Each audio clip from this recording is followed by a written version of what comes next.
मेरी सेलेस्ट, एक ऐसा नाम जो बंदरगाहों पर फुसफुसाया जाता था और समुद्र में डर का पर्याय था। यह कोई मामूली जहाज नहीं था।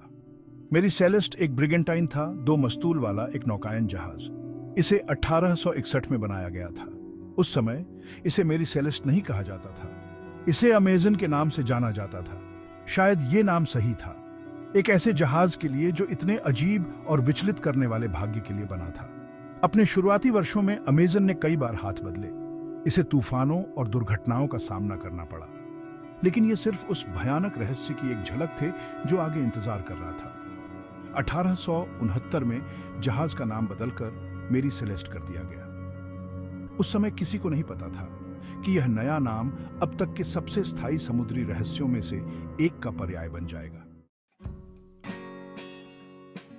7 नवंबर 1872 मेरी सेलेस्ट न्यूयॉर्क हार्बर छोड़ने के लिए तैयार थी। इसका गंतव्य जेनुआ, इटली। जहाज पर 1701 बैरल कमर्शियल अल्कोहल का माल था। इस यात्रा का नेतृत्व कैप्टन बेंजामिन ब्रिग्स कर रहे थे। ब्रिग्स एक अनुभवी नाविक थे जो अपने सूक्ष्म स्वभाव के लिए जाने जाते थे।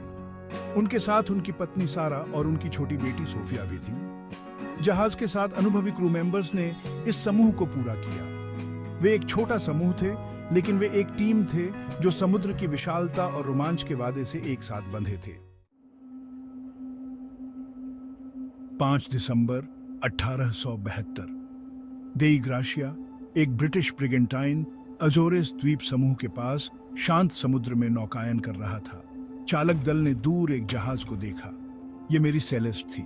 जहाज बह रहा था, पाल आंशिक रूप से लगे हुए थे, लेकिन अनियमित रूप से घूम रहे थे। देई ग्राशिया के कप्तान डेविड मोरहाउस को यह अजीब लगा। वह कैप्टन ब्रिग्स को जानते थे, वह मेरी सेलेस्ट को जानते थे। कुछ तो गड़बड़ थी। जांच के लिए एक बोर्डिंग पार्टी भेजी गई। उन्होंने आवाज लगाई, कोई जवाब नहीं था। जहाज सुनते पड़ा था। देई ग्राशिया का दल मेरी सेलेस्ट के डेक पर चढ़ा। चारों ओर एक भयानक सन्नाटा पसरा हुआ था। जहाज कोई मलबा नहीं था। यह व्यवस्थित था, माल सही सलामत था, निजी सामान अछूता था। 6 महीने के लिए खाना और पानी था, लेकिन लाइफ बोट गायब थी। जहाज की लॉगबुक से कोई सुराग नहीं मिला। आखिरी एंट्री 10 दिन पहले की थी। चालक दल कहां था?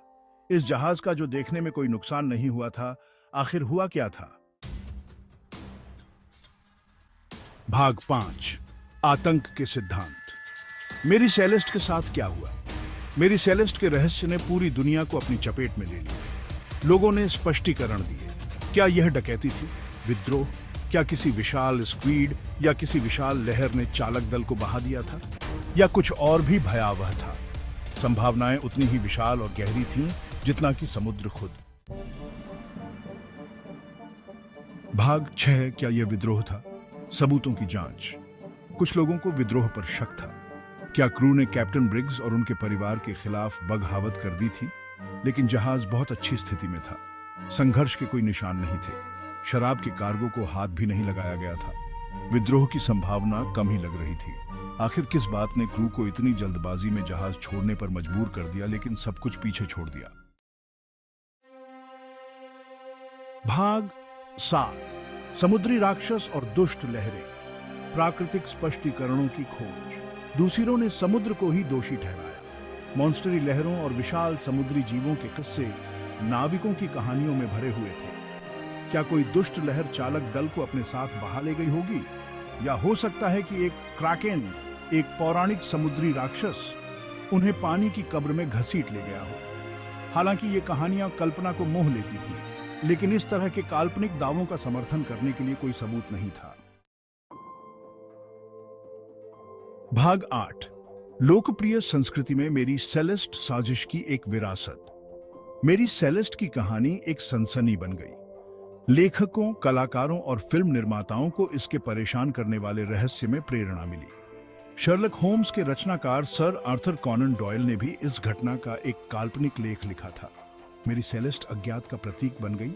एक याद दिलाती है कि तर्क के युग में भी कुछ रहस्य हमारी समझ से परे हैं। भाग 9, अनसुलझा और अविस्मरणीय मेरी सेलेस्ट का स्थायी रहस्य। मेरी सेलेस्ट को अंततः बरामद कर लिया गया और अलग अलग मालिकों के अधीन नौकायन जारी रखा। लेकिन इसका भूतिया अतीत कभी फीका नहीं पड़ा। चालक दल का भाग्य एक रहस्य बना रहा। कोई निश्चित जवाब सामने नहीं आया। मेरी सेलेस्ट, कभी गर्व करने वाला जहाज, एक अस्थायी पहेली बन गई जो हमेशा के लिए अटकलों के समुद्र में बहती रही। कहानी अज्ञात की शक्ति और अनसुलझे रहस्यों के स्थायी आकर्षण की याद दिलाती है।